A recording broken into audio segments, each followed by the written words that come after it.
வணக்கம். Big topic with Karthik Mayakumar. Ukraine Russia conflict சார்ந்த நிறைய அப்டேட்ஸை பற்றி இந்த ஷோவில் நிறைய விஷயங்கள் பேச போகிறோம். அது கூடவே குறிப்பாக பார்த்தீங்கன்னா கிம் ஜாங் உன்னோட மகள்னு சொல்லிட்டு ஒருத்தவங்களோட வீடியோ பயங்கர ட்ரெண்டாக போயிட்டு இருக்கு. அதோட உண்மைத்தன்மை ஆராய போகிறோம். இது எல்லாத்துக்கும் அடுத்தபடியாக சீனா அதிபர் மிஸ்ஸிங் என்ற செய்தி வெளியே வந்திருக்கல, இதை பற்றியும் பேச போகிறோம். நிகழ்ச்சிகளை போகலாம்.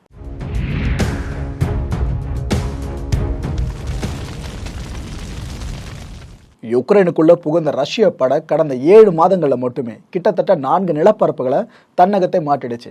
அதாவது ஆக்குபைடு பகுதிகள் அப்படின்னு சொல்லுவாங்க, ஆக்கிரமிப்பு பகுதிகள்னு அர்த்தம். இப்போ நீங்கள் ஸ்க்ரீனில் பார்த்துக்கிட்டு இருக்கீங்களே, இது ஆக்சுவலாக இந்த பக்கம் இருக்கிறது ரஷ்யா அண்ட் இந்த பக்கம் இருக்கிறது யுக்ரைன்.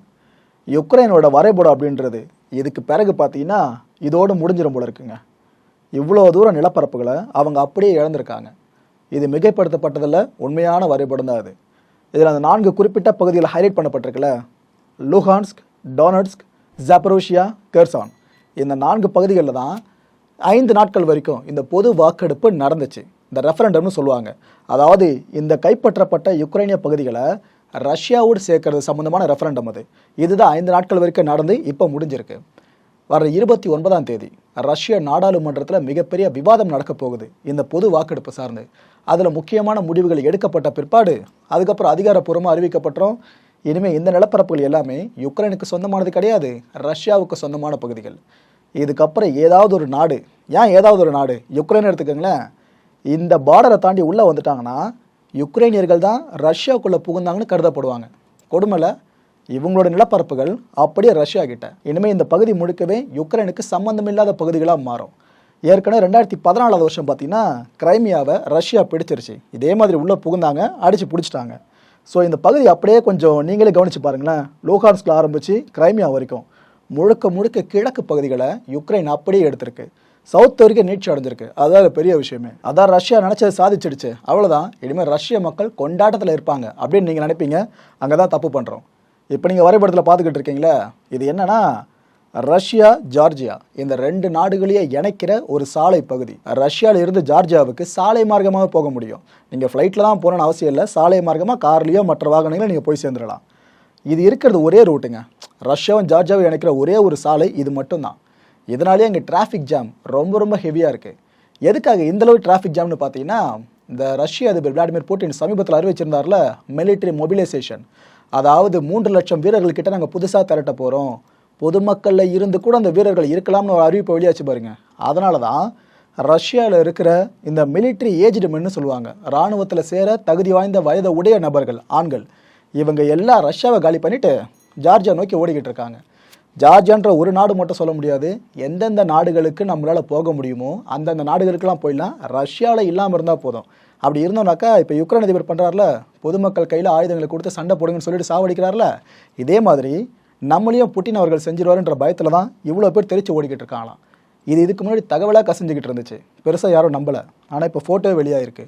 இவ்வளோ கார்கள் ஒன்றன் பின்னுன்றா எல்லாமே வருஷம் கட்டி நின்றுக்கிட்டு இருக்கு. ரஷ்யாவில் இருக்கக்கூடாது, எங்கன்னா போயிடலான்னு சொல்லிட்டு. இந்த நேரத்தில் இந்த கிரெம்லின் மாளிகையோட ஸ்போக்ஸ் பர்சன் இருக்கார்ல, டிமிட்ரி பெஸ்கோவ், இவர்கிட்ட செய்தியாளர்கள் கேள்வியை கேட்டாங்க. சார், இது போல் ரஷ்யாவில் இருக்க ஆண்கள்லாம் வெளியே தெரிச்சு ஓட்டுறதா ஒரு பெரிய தகவல் போயிட்டுருக்கு, உண்மையா சார் அப்படின்ட்டு. அதுக்கு அவர் டிப்ளமேட்டிக்காக பதில் சொல்லியிருக்காருங்க. அதாவது இதில் ஆமான்னு சொல்லிட்டு மேலதிகமாக என்ன சொன்னார்னா ஓகே, நம்ம புரிஞ்சுக்கலாம். ஆனால் இந்த ரஷ்ய ஆண்கள்லாம் எஸ்கேப் ஆகிற மாதிரி சொல்கிற விஷயம் பற்றி நான் இப்போ தான் இங்கே கேள்விப்படுறேன், நீங்கள் சொல்லி தான் கேள்விப்படுறேன், எனக்கு அதை பற்றி தெரியாது அப்படின்ட்டாரு.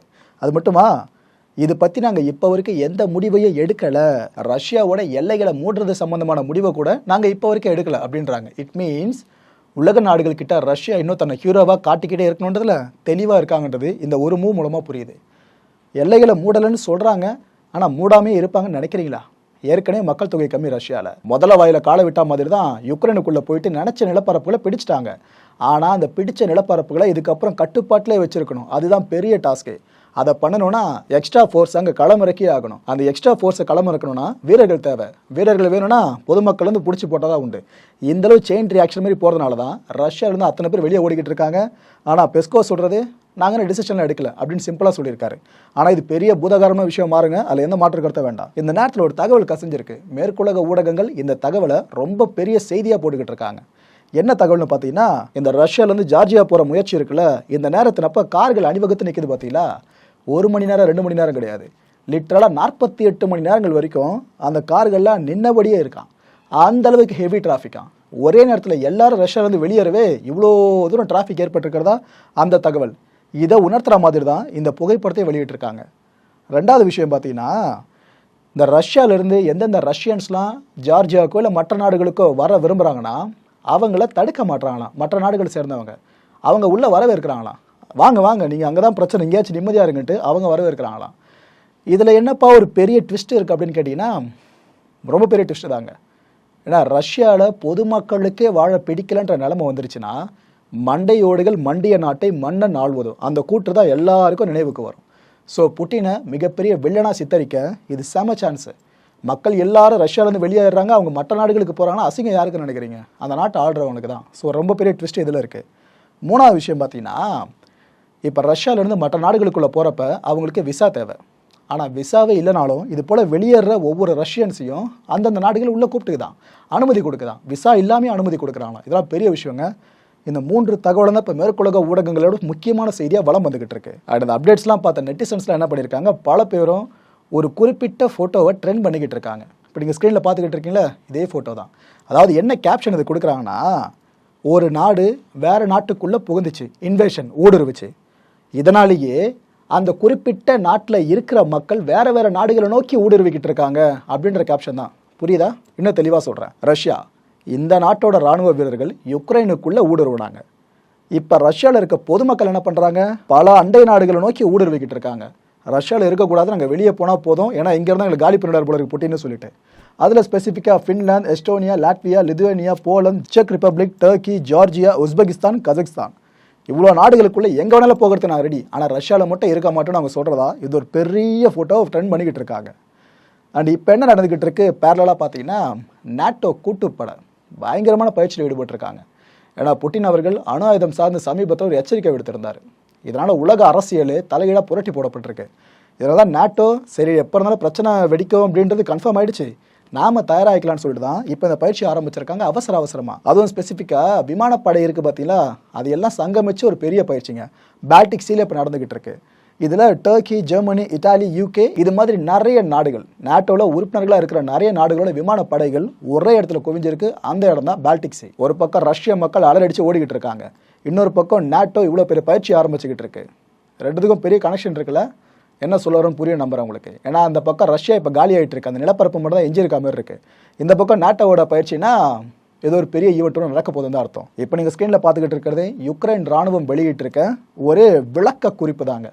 என்ன சொல்கிறாங்கன்னா, கடந்த பிப்ரவரி மாதம் 24ஆம் தேதியிலிருந்து இப்போ வரைக்கும் இந்த யுக்ரைனிய இராணுவ வீரர்களால் எந்த அளவுக்கு ரஷ்ய இராணுவத்துக்கு இழப்பு ஏற்படுத்தப்பட்டிருக்கு, எத்தனை ரஷ்ய வீரர்கள் இப்போ வரைக்கும் கொல்லப்பட்டிருக்காங்க, எந்த அளவு ரஷ்ய இராணுவ தளவாடங்களை நாங்கள் அழிச்சிருக்கோம், அது இதுன்னு எல்லா விதமான புள்ளி விவரங்களையும் இப்போ வெளியிட்டிருக்காங்க.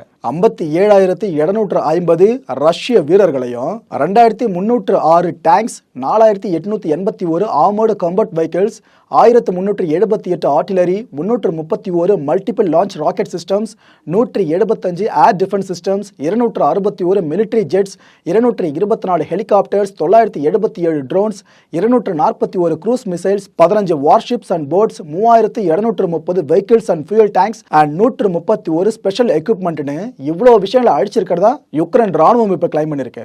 ரஷ்யாவை அமெரிக்கா 10 அடி அடிக்கும், ஆனால் ரஷ்யா திருப்பி ஒரே ஒரு அடி தான் அடிக்கும், ஆனால் அதுவே மரண அடியாக விழுந்துடும். அப்பேற்பட்ட அடி தான் இப்போ விழுந்திருக்கு. எந்த ஒரு புண்ணியவானுக்கு அறிமுகம் வேண்டாம்னு நினைக்கிறேன் எட்வர்ட் ஸ்னோடன். இவரை பற்றி கண்டிப்பாக செய்திகளில் ஒரு தடவையாவது கேள்விப்பட்டிருப்பீங்க. 2013ஆவது வருஷத்துலேருந்து இப்போ வரைக்கும் உலகம் முழுக்க பேசுபொருளாக இருக்கிற விஷயம் எட்வர்ட் ஸ்னோடன் சம்மந்தப்பட்ட அந்த விஷயம் தான். இவர் என்ன பண்ணிட்டு இருந்தாப்புல, இந்த அமெரிக்காவோட என்ஐஏ அமைப்பு இருக்குல்ல, அதில் ஒரு கான்ட்ராக்ட் ஊழியராக ஒர்க் பண்ணிட்டு இருந்தார். இவர் the best computer engineer. Snowden அந்த டைமில் என்ன பண்ணிட்டாப்புல, அமெரிக்கா உளவு ரகசியங்கள் இருக்குல்ல, இந்த கிளாசிஃபைடு இன்ஃபர்மேஷன்ஸ் சொல்லுவாங்க, அது எல்லாத்தையும் லீக் பண்ணிட்டார். லீக் பண்ண அடுத்த நொடியே அமெரிக்காவுக்கு சர்வதேச அரங்கில் மிகப்பெரிய கரும்புள்ளி விழுந்துருச்சு. உலகத்துக்கு அறிவுரை சொல்லிட்டு நீங்கள் மட்டும் இது போல உளவு வேலை பார்த்துட்டு இருக்கீங்களா, எல்லா வெப்சைட்ஸையும் நீங்கள் ஃபுல்லாக கண்காணிச்சிட்டு இருக்கீங்களா, அமெரிக்கா இவ்வளோ மோசமான நாடு தெரியாமல் போயிடுச்சு, அது இதுன்னு எல்லாருமே அமெரிக்காவை தூற்ற ஆரம்பித்தாங்க. அதுக்கு காரணமாக இருந்த ஒரே ஒரு நபர் இந்த எட்வர்ட் ஸ்னோடன் தான். இவர் அதுக்கப்புறம் அமெரிக்கா என்ன பண்ணிடுச்சு, தேடப்படும் குற்றவாளியாக அறிவிச்சிடுச்சு. ஏன்னா அமெரிக்கான்ற ஒட்டுமொத்த நாட்டுக்குமே மனுஷன் ஆப்படிச்சிருக்காப்புல. ஸோ தேடப்படும் குற்றவாளியெல்லாம் வேற என்னது, இவர் மட்டும் அமெரிக்கா கையில் சிக்கி இருந்தார், சின்ன பின்னமாயிருப்பாருங்க. நல்லவேளை என்ன பண்ணிட்டாப்புல, அமெரிக்காவோட ரொம்ப பெரிய எதிரி நாடு எதுன்னு பார்த்து அந்த நாட்டுக்கு போயிட்டாரு. டவுட்டே வேணாம், ரஷ்யாவுக்கு தான். ரஷ்யாவில் போய் தஞ்சம் கேட்ட இவரை அந்த நாட்டு அரசு வெளியே போன்னு சொல்லவே இல்லை, உள்ளே கூப்பிட்டு வச்சுக்கிட்டாங்க. சரி வாப்பா, உனக்கு சிட்டிசன்ஷிப் கூட கிடையாது, ஆனால் இங்கே இருந்துக்கோ அப்படின்னுட்டாங்க. இது அமெரிக்கா ரஷ்யா உறவில் ரொம்ப பெரிய விரிசலை ஏற்படுத்திருச்சு. இவ்வளோ நாளாக இவருக்கு சிட்டிசன்ஷிப் கொடுக்கப்படலை. ஆனால் இப்போ புட்டின் என்ன பண்ணியிருக்காரு, இவருக்கு சிட்டிசன்ஷிப் தரலாம் அப்படின்ட்டு இந்த ஆணை இருக்கும் பார்த்தீங்களா, அதில் கையெழுத்து போட்டு முடிச்சிட்டாருங்க. ஸோ எட்வர்ட் ஸ்னோடன் இனிமே ரஷ்ய குடிமகன். இது அமெரிக்காவை எவ்வளோ தூரம் எரிச்சலூட்டும் செயலாக இருக்கும்னு மக்கள் உங்களுக்கு இப்போ புரிஞ்சிருக்கும். ஒரு பள்ளிக்குள் துப்பாக்கிச்சூடு அப்படின்ற ஒரு செய்தியை நம்ம கேட்டாலே நம்ம மைண்டு கரெக்டாக எந்த கண்ட்ரி கிட்ட போகும்? கரெக்டு, அமெரிக்கா கிட்ட. ஆனால் இந்த தடவை கதையே வேறு. ரஷ்யாவில் இருக்க ஒரு பெரிய பள்ளிக்கூடத்துக்குள்ளே துப்பாக்கிச்சூடு நடத்தப்பட்டிருக்கு. ஏற்கனவே யுக்ரைன் ரஷ்யா கான்ஃப்ளிக்ட்னால பெருசாக போயிட்டு இருக்க விவகாரம் ரஷ்யாவுக்கு ப்ரெஷர் அதிகமாயிட்டு இருக்கு. இந்த நேரத்தில் இந்த டொமஸ்டிக் இஷ்யூவும் ரஷ்ய அரசு செம்மையான கோபத்தில் தள்ளியிருக்கு. துப்பாக்கிச்சூட்டில் உயிரிழந்தவங்க எத்தனை பேர் தெரியுமாங்க? 7 குழந்தைங்க உட்பட 17 பேர் உயிரிழந்திருக்காங்க. 20 பேர் படுகாயம் வேற. அந்த தாக்குதல் நடத்தின நபர் இருக்கார் பாருங்க, தாக்குதல்தாரி, அவர் தன்னைத்தானே சுட்டுக்கிட்டு தற்கொலை பண்ணிக்கிட்டாப்ல உள்ளேயே. எதுக்காக இந்த அட்டாக்கு, ஏன் எதுன்னு சொல்லி விசாரிக்க போகும்போது தான் இந்த சம்பவத்தை நேரில் பார்த்தவங்க சொன்ன ஒரு விஷயம் இருக்குது. அட்டாக் பண்ணவன் இந்த நாசியோட குறியீடு இருக்குது பார்த்தீங்களா, அவங்களோட எம்பளம் ஒன்று, அந்த எம்பளம் பொறிச்ச தொப்பியை அணிஞ்சிக்கிட்டு தான் துப்பாக்கிச்சூடு நடத்திருக்கான்ற விஷயம் தெரிய வருது. பள்ளிக்கூடத்தில் நடந்த ஒரு வயலன்ஸ்லையும் நாசி உள்ள வருது. நாசின்றது இந்த நேரத்தில் சாதாரணமாக பார்க்க வேண்டிய விஷயம் கிடையாதுங்க. ஏன்னா யுக்ரைன் அரசு பார்த்தீங்கன்னா ரஷ்யாவை நாசிஸ்ன்னு சொல்கிறாங்க, ரஷ்யா பார்த்தீங்கன்னா யுக்ரைனை நாசிஸ்ன்னு சொல்கிறாங்க. அதாவது யார் ஹிட்லர் தரப்பு அப்படின்றத சார்ந்த போட்டி தான் இப்போ போயிட்டு இருக்கு. நான் இல்லப்பா நீ தான் ஒருத்தரும், அங்கேருந்து நான் கிடையாது நீ தானு மாறி மாறி சொல்லிக்கிட்டு இருக்காங்க. ஒரு பக்கம் பார்த்தீங்கன்னா விளாடிமிர் ஜெலன்ஸ்கி, இன்னொரு பக்கம் பார்த்தீங்கன்னா விளாடிமிர் புட்டின். இதுக்கு நடுவில் தான் இந்த ஒரு விஷயம் வெளியே வருதுங்க. புட்டின் அவர்கள் ரியாக்ட் பண்ணியிருக்காரு. மனிதாபிமானமற்ற பயங்கரமான தாக்குதல் இதுன்னு சொல்லியிருக்காரு. இதே வார்த்தைகளை தான் கடந்த சில மாதங்களாக மேற்குலக நாடுகள் ரஷ்யாவை பார்த்து சொல்லிக்கிட்டு இருக்கு. For the first time Putin இப்போ இந்த வார்த்தைகளை பிரயோகப்படுத்தியிருக்காரு உள்நாட்டு துப்பாக்கிச்சூடு நிகழ்வு சார்ந்து. ரஷ்யா வர்சஸ் யுக்ரைன் கான்ஃப்ளிக்ட்டுக்கு மத்தியில் சைனாவை அமெரிக்கா பயங்கரமாக வார்த்தை கணைகளால் தொடுத்துக்கிட்டு இருந்துச்சு. இப்போ பாருங்க, ரஷ்யாவுக்கு மட்டும் சைனா ஹெல்ப் பண்ணவே கூடாது, நீங்கள் ஏதாவது ஹெல்ப் பண்ணீங்கன்னு தெரிஞ்சதுன்னா மோசமான விளைவுகளை சந்திக்க நேரிடும். ஏன்னா மேற்குலக நாடுகள் எல்லாம் எங்கள் பக்கம் தான் இருக்காங்க. நீங்கள் ஏதாவது சைனா மட்டும் ஹெல்ப் பண்ணிட்டீங்க அப்படின்னா அதுக்கப்புறம் பார்த்துங்க, வர்த்தகம் ஜீரோ ஆகிடும் உங்கள் நாட்டில், அதுக்கப்புறம் பொருளாதாரம் சிதைஞ்சு போயிடுன்னு அவ்வளோ மிரட்டலை விடுத்தாங்க. சைனா அந்த நேரத்தில் பெருசாலாம் எதிர்த்து ரியாக்ட் பண்ணல, அப்படியே அடங்குனாங்க. நாங்கள் இது போல் ஹெல்ப் பண்ணலங்க, உங்களுக்கு யாரும் தப்பாக சொல்லிட்டாங்க போல இருக்குது அப்படின்ற மாதிரி சொல்லிட்டு இவங்க தப்பிச்சிட்டாங்க. அதுக்கப்புறம் தாங்க இந்த ஒரு மனுஷனை பொது வெளியில் பெருசாக பார்க்க முடியல. சைனாவோட அதிபர் ஷி ஜின்பிங்கை இந்த ஷாங்காய் ஒத்துழைப்பு மாநாடு நடந்துச்சுல, அதுக்கப்புறம் அந்த மனுஷனை வேறு எந்த பொது நிகழ்ச்சியில் உங்களால் பார்த்துருக்க முடியாது. இப்போ வெளியே வந்துட்டு இருக்க தகவல்களே பார்த்தீங்கன்னா இந்த மனுஷனை அரெஸ்ட் பண்ணிட்டாங்க, வீட்டு சிறையில் வச்சுருக்காங்க. இந்த ஆளும் கம்யூனிஸ்ட் கட்சிக்கும் இராணுவத்துக்கு இடையில மிகப்பெரிய விரிசல் ஏற்பட்டுடுச்சு. இவரை சீன அதிபர் பதவியிலேருந்து தூக்கிட்டு அந்த இடத்துல சீனாவோட இராணுவ தளபதி லீ கியாமிங் இவர் தான் அடுத்த அதிபரை அமர போகிறாரு. 9,000 விமான சேவைகள் வரைக்கும் இப்போ ரத்து பண்ணப்பட்டிருக்கு சீனாவில். ஆட்சி கவிழ்ப்போட முதல் அறிகுறி தான் இது. ஊழல் வழக்கில் 2 அமைச்சர்களுக்கு கொஞ்ச நாளில் தண்டனை அறிவிக்க போகிறாங்க. அந்த தண்டனை அறிவிக்கப்பட்ட ஒரே வாரத்துக்குள்ள சைனாவில் ஆட்சி மாற்றம் ஏற்பட போகுது. அதாவது கம்யூனிஸ்டுக்கு பதிலாக இராணுவமே ஆட்சியை பிடிக்க போகுதுன்ற மாதிரி இவ்வளோ தகவல்கள் ஒன்றன் பின் ஒன்றாக வெளியே வந்துக்கிட்டே இருக்குது. இப்போ வரைக்கும் வெளியே வந்துக்கிட்டு இருக்கு. இந்த மனுஷனும் சொல்லி வச்ச மாதிரி ஆளை காணும், எங்கே இருக்காருன்னு இப்போ வரைக்கும் தெரியல. சரி, இவ்வளோ தகவல்கள் இருக்கு. சைனாவை பொறுத்த வரைக்கும் என்னென்னு பார்த்தீங்கன்னா, ஒரு சின்ன தகவல் வெளியானாலே அதுக்கு ஒன்று விளக்கம் கொடுப்பாங்க, இல்லைனா அதுக்கு மறுப்பு தெரிவிப்பாங்க. ஆனால் இந்த முறை ஒன்றுமே பண்ணலை. சீன வெளியுறவுத்துறை தொடர்ந்து மௌனம் சாதிச்சுக்கிட்டே இருக்கு, வாயே திறக்கல. அந்த விஷயத்தை பற்றி எவ்வளோ பேர் எவ்வளோ கேள்வி கேட்டாலும் அவங்க சுத்தமாக வாயை திறக்க மாட்டுறாங்க. சரி, அப்போ ஒருவேளை இந்த வெளியான தகவல்கள்லாம் உண்மையோ அப்படின்னு கேட்டால் அதுக்கு மட்டும் ஒரு பதில் அந்த பக்கம் வருதுங்க. என்ன சொல்கிறாங்க? இல்லை, சைனாவோட அடுத்த அதிபராகவும் ஷி ஜின்பிங் தான் தொடர போகிறாரு. அதனால தான் அவரை சேஃப்கார்ட் பண்ணுறதுக்காக கம்யூனிஸ்ட் கட்சியை எல்லாருமே சேர்ந்து எடுத்த முடிவு இது, அவரை பத்திரப்படுத்தி வச்சிருக்கான்ற மாதிரி இந்த உறுதிப்படுத்தாத தகவல்னு சொல்லுவாங்களே, அப்படி இது வெளியே வந்துகிட்டு இருக்கு. ஆனால் இப்போ வரைக்கும் சைனீஸ் கவர்மெண்ட் தெளிவாக அதில் ஒரு விஷயத்த சொல்லவே இல்லை. இந்த நேரத்தில், அதாவது யுக்ரைன் ரஷ்யா கான்ஃப்ளிக்ட் பெருசாக மாறிக்கிட்டு இருக்க இந்த நேரத்தில் ஷி ஜின்பிங்கு மிஸ் ஆயிருக்காரு அப்படின்னா இது சாதாரணமாக தற்செயலாக நடந்த ஒரு நிகழ்வு மாதிரி சுத்தமாக தெரியவே இல்லை. அடுத்து இன்னொரு விஷயமும் சொல்கிறேன். இது ஆக்சுவலாக நம்மளோட சிலபஸில் இல்லாத ஒரு விஷயம் இப்போ அரங்கேறி இருக்குது.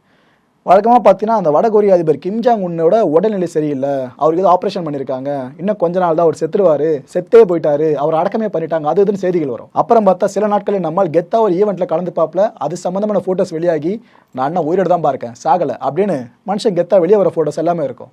இப்படி தான் நம்ம காலங்காலமாக பார்த்துக்கிட்டு இருக்கோம். ஆனால் இப்போ என்ன தகவல் வெளியாக இருக்குன்னா, வடகொரிய அதிபர் கிம் ஜாங் உன்னுக்கு ஒரே ஒரு மகள் இருக்காங்க, அவங்க பேர் ஜூ ஏ அப்படின்னு சொல்கிறது மட்டும் இல்லாமல் அந்த குழந்தையோட ஃபோட்டோ இப்போ வெளியிட்டிருக்காங்க. சமீபத்தில் வடகொரியாவில் தேசிய தின கொண்டாட்டம் நடந்துச்சு.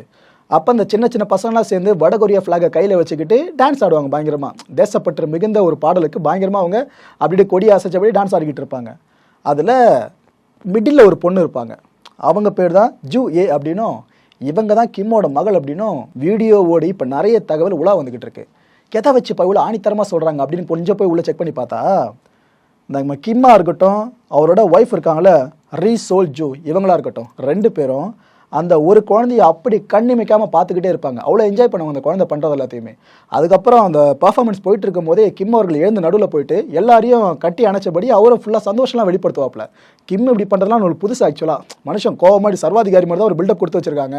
ஆனால் குழந்தை மாதிரி மாறிட்டாருங்க அந்த நிமிஷத்தில் அவர். இவரோட ஒய்ஃபும் அந்த ஒரு குறிப்பிட்ட சிறுமி சார்ந்த இந்த அளவு இன்ட்ரெஸ்ட் காட்டவே தான் பல பேர் இதை அப்படியே எடுத்து சாட்சியாக மாற்றி, பார்த்தீங்களா இவருக்கு ஒரே ஒரு பொண்ணு இருக்காங்கன்னு பல பேருக்கு முன்னாடி சொல்லிக்கிட்டு தான் யாரும் நம்பலை. அந்த பொண்ணு இவங்க தானே இப்போ கை காமிக்க ஆரம்பிச்சிருக்காங்க. ஓரளவுக்கு ஒருத்தர் வளர்ந்துட்டாலே அவர் சார்ந்து பொறாம போட்டி எந்த அளவாக சுற்றி இருக்கும்னு நம்மளுக்கு தெரியும். அதனாலே அவங்களோட குடும்ப உறவுகளை அவங்க மறைப்பாங்க. ஃபார் எக்ஸாம்பிள் விளாடிமிர் புட்டின் கூட ஆரம்பத்தில் அவரோட மகள்கள் பற்றி ரிவியல் பண்ணவே இல்லை. அதுக்கப்புறம் தான் அவரோட 2 மகள்கள் பற்றி உண்மை வெளியே தெரிய வந்துச்சு. அது மாதிரி ஒருவேளை இவருக்கு ஒரே ஒரு மகள் இருந்து அது இவங்களா இருந்தாங்க அப்படின்னா பாதுகாப்புன்றது ஒன்றுமே இல்லாமல் போயிடுங்க. ஏன்னா குடும்ப உறவுகள் மேலே கை வச்சு அவங்கள வச்சு ஏதாவது பிளாக்மெயில் பண்ணால் எவ்வளோ பேர் ஆளாக இருந்தாலும் விழ நேரிடும். இந்த ஒரு விஷயம் நடக்கக்கூடாதுன்றதுக்காக தான் இந்த குடும்பத்தோட சீக்ரெட் வெளியே வராமல் இருந்துச்சு. ஆனால் இப்போ தகவலாக இந்த ஒரு விஷயத்தை எடுத்து போட்டிருக்காங்க, இவரோட மகள் இவங்க தான் சொல்லிட்டு. இப்போ இது சார்ந்த என்னென்ன அடுத்தடுத்த தகவல்கள் வெளியே வருமோ, ஏன்னா வடகொரிய அரசு இன்னும் இது சார்ந்த மறுக்கலை, இவரோட மகள் இவங்க இல்லைன்னு இது வரைக்கும் மறுக்கலை. இந்த யுக்ரைன் ரஷ்யா கான்ஃப்ளிக்ட்டுக்கு மத்தியில் எந்த ஒரு பெரிய ரிவியலேஷனும் முன்னெடுக்கப்பட்டிருக்குன்னா இதுவும் தற்செயலாக நடக்கிற மாதிரி இல்லை. ஸோ பார்க்கலாம், ஏதோ ஒரு பெரிய ஒரு கிளைமேக்ஸை நோக்கி நம்மளாம் போயிட்டு இருக்கோம் மட்டும் தெரியுது. அது என்ன கிளைமேக்ஸ் தான் சரியாக பிடிபடலை. அடுத்த நிகழ்ச்சியில் சந்திக்கலாம். நன்றி, வணக்கம்.